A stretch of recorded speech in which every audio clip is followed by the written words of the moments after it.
Now, there's something many parents worry about but don't always say openly. They wonder, what if I'm already behind? Maybe another child the same age is reading well. Maybe school expectations are unclear. Social media puts a lot of pressure on parents with videos of children spouting off letter sounds as early as 2 years old. So parents begin reading activities earlier and earlier just to be safe. And sometimes those early attempts feel a lot harder than they ever expected. The child loses interest quickly. They resist with almost frightening persistence.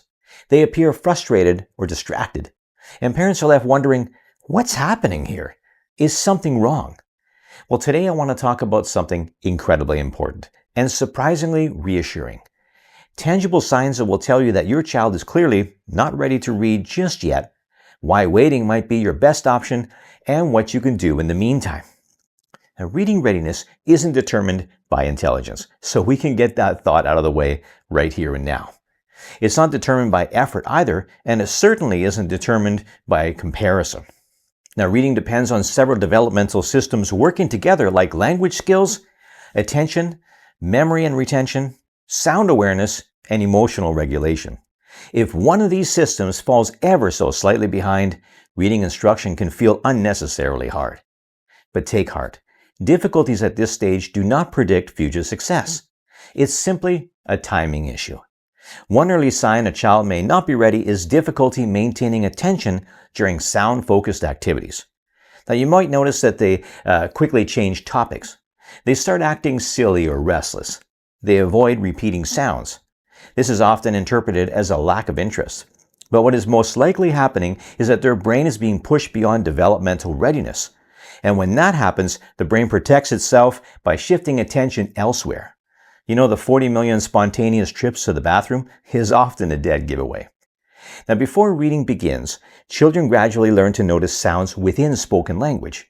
Now, if a child struggles to hear that certain words have similar ending sounds or rhyme with each other, or it seems like they can't isolate the sounds in words like the b in bat or the t in train, for instance, decoding print will feel like an abstract concept with no practical application. Do you remember asking the teacher in school, will this be on the exam? What we are basically asking is this worth the effort to learn this? Now, subconsciously, your little one is asking the same question. This doesn't mean that we need to swoop in and fix this immediately. Quite the opposite.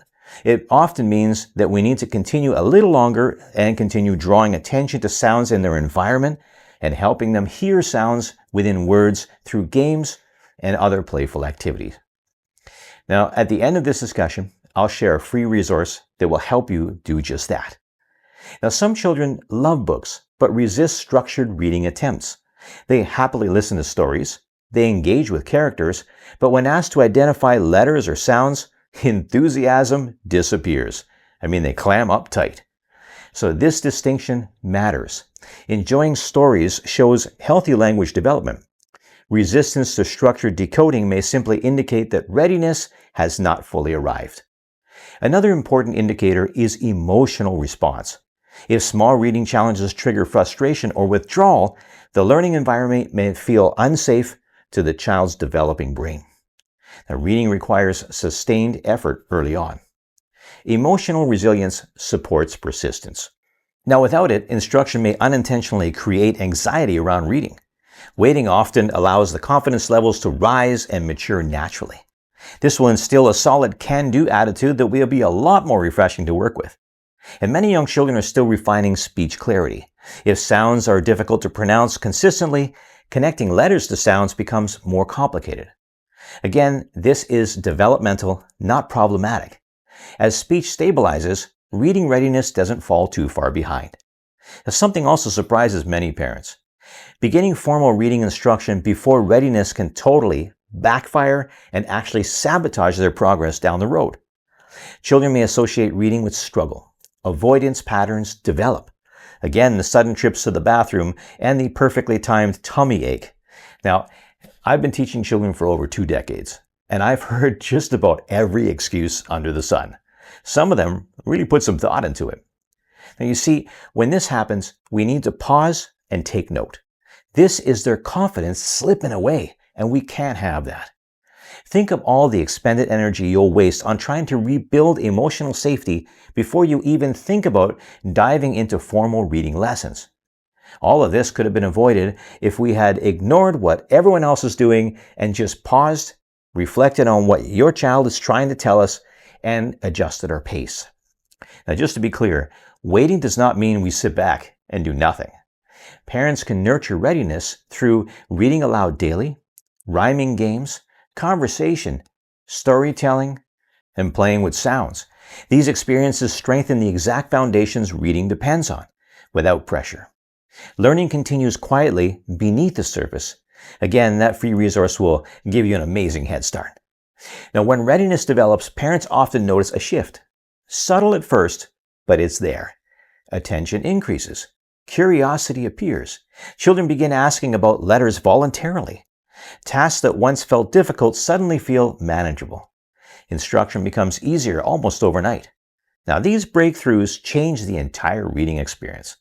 Now, if you think back, for instance, when you were so eager to see your child take their first steps, seems like all of a sudden they went from crawling to you scrambling to baby-proof the house because almost overnight those little legs could carry them to all kinds of trouble.